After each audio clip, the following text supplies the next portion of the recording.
I don't know if you're going to be able to hear this in the final video, but there are a bunch of kids screaming downstairs, so if you hear it, then I apologize.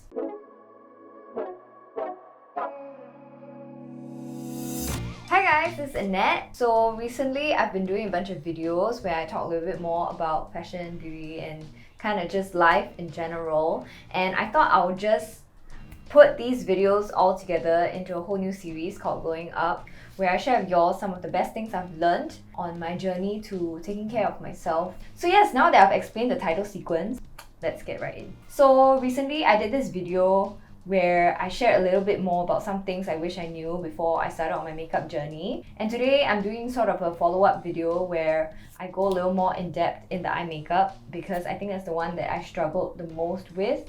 Because I think growing up, I never really saw a lot of monolid makeup tutorials for me and my creaseless sisters. And I think there weren't a lot of do's and don'ts also, which I think are actually super important, because sometimes you don't just need to know what to do, you also need to know what not to do. So I thought I'll just make my own. So once again, I'm not an expert, but I kind of grew up with these eyes for 20 odd years of my life. So I would say I have made enough mistakes with them and learned from them to kind of share my experience about it. So let's get started. One of the first mistakes I used to make was not putting eyeshadow primer. Girls, if you have monolids, eyeshadow primer is so important, okay? So I mentioned in my previous video that I use this Kat Von D stick primer. And I said that it's kind of because of my oily lids, but to be honest, it's also because of the monolid thing, right? Because your eyelids get eaten up when you open your eyes. It's like all that skin just gets eaten up, and if you don't put any eyeshadow primer, it's just gonna back onto the rest of your eye. Every time you close your eyes, it's just gonna smudge. So yes, don't forget to put your eyeshadow primer. There you go, primed. Next thing, eyeshadow. So one mistake I used to make was to get a really dark colored palette, something like this, where all the colors are all just dark. And I think that's fine, but you shouldn't start off with a palette like that. You should probably improve your eyeshadow technique a bit before you get onto a palette like that. I would say if you're starting out and buying your first eyeshadow palette, buy one with like a lighter range like this, where it's a lot easier to work with. The mirror is so dirty, I apologize. So basically, I used to start with a dark palette, and then I will just pile on the darkest color, because you know, eyeshadow, right? You think eyeshadow is supposed to be shadowy, and then so you just put the darkest color. Now I'll just pile it on. This, my first step, and I really look like I was punched in the eye. So I'll put this, and then I realized it's too dark, and then I'll take a slightly lighter color, and then I will just pile it on and hope that it will look better. But no, it still look like I was punched in the eye. And then I freak out, and then I use the white, and then I put it over and try to kind of blend it out, but it still doesn't work. So here's the trick, y'all.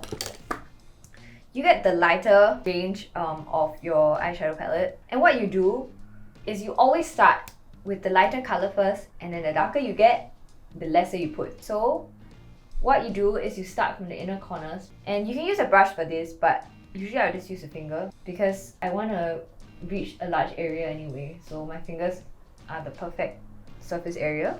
And then I'll take another pink that's slightly darker than that, and then I just add it on. So there's a bit of like a gradient already, right? And then from here, I will add the darker color. And then for something slightly darker, I'll use this slightly more precision-ish kind of brush.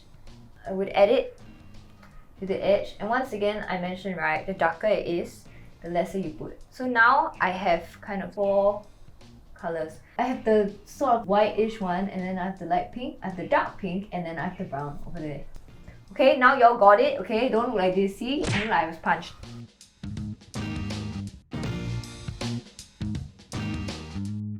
So now we blend, and then we use again another brush. So I was always a very lazy girl, and I always felt like, why can't I just use the same brush for everything?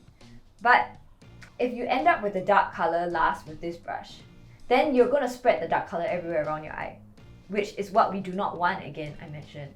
So you gotta go back to a clean brush. Okay, so this is a a blending brush, and I can either just blend it like that, or I can just take one of the in-between lighter colors and kind of just blend it all out.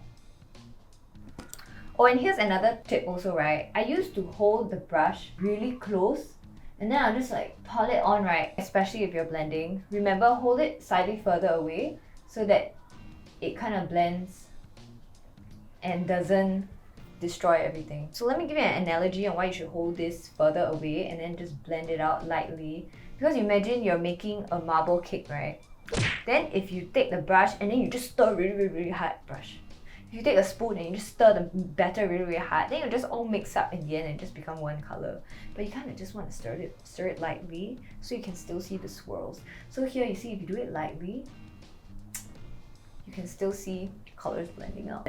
Oh, by the way, sometimes I like to actually use this brush also and just get a bit of pink like under my eyes.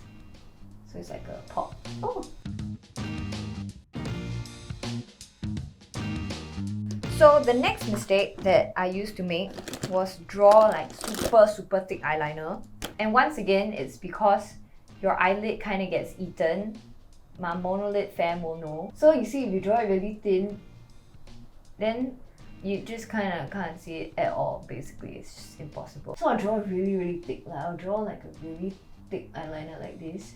But then I realized that it kind of looks a little too harsh, and in fact, the thicker you go, right, the more your eyes might actually look smaller. Because you think that this makes your eyes look bigger, but because the line is so huge, your eyes don't have the space to shine. So the other thing also is I would actually draw it from the inside out, and by the time I reach the end, I will do the same thing on this side, and then the ends will not match, and it's often really uneven. So I'm gonna teach y'all a trick to make sure that you get it even on both sides. So basically, first of all, start from outside in. Don't draw from inside out. And you can just draw a line like this first. Can you see? I drew a small line like this, and what you want to do is actually match it up on the other end. And then from here, once you see that both sides are matching, then you draw.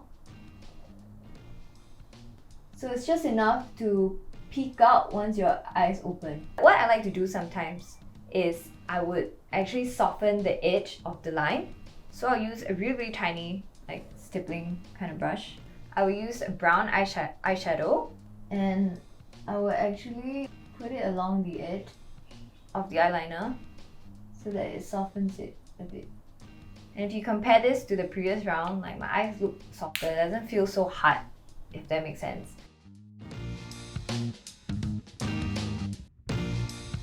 Last thing, lashes. So I used to basically either just use mascara on my straight lashes, my very straight monolid lashes that just come out like this. Either that, or I would just curl them and then later not make sure that they stay up for the whole day. So by the end of the day, my lashes will still just be coming down. So I eventually just started going for lash lifts, which even without lash lift, right, you can still make sure that your lashes stay up. And I'm going to show you how.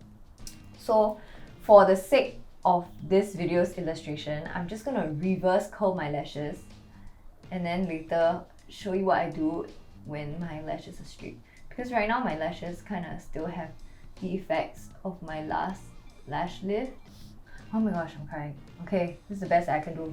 Personally, I feel like lashes are the most important thing in your eye makeup routine for monoliders, because if you don't make sure they stand up, then they're going to cover half your eye. But at the same time, the minute they stand up, they help to open up your eye. So it makes so much of a difference, right? So now I'm just going to show you what I used to do without curling my lashes. I would just put mascara on this, and this was such a huge mistake because it just has no effect because you can't see anything, right? So in order to make sure that they stand up, I would actually just curl them as close as I can to my lash line. And in order to ensure that they stay up for the rest of the day, I use this. This is seriously the best thing ever. If you can't afford to do a lash lift, if you're a broke student or something, just get this from any drugstore. It's a clear mascara that just helps to keep your lashes in place for the whole day. It's like a hairspray but for eyelashes. Usually I'll do this. From here, I'll put the mascara on. Sometimes, to be honest, I actually skip the mascara and I just use a spoolie and comb it out. And you can see it makes so much of a difference. So you can see my lashes over here. But over here, you just like, can't see it.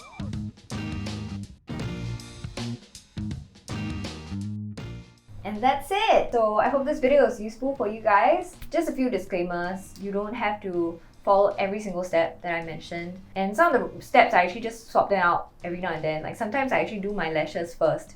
Just because, I don't know, it's a mood that day and I just want to do my lashes first. And sometimes I don't do that blurry line over the eyeliner thing just because I don't feel like doing it that day and I wanted like a sharper looking eyeliner. But still, I hope that I managed to share as much as I could from my own experiences, from my own mistakes, and I hope you guys enjoyed this video. So if you like this video, just leave a like and hit subscribe and let me know what other kinds of videos you would like to see me make. So yeah, thank you for watching and I'll see you guys next time. Bye!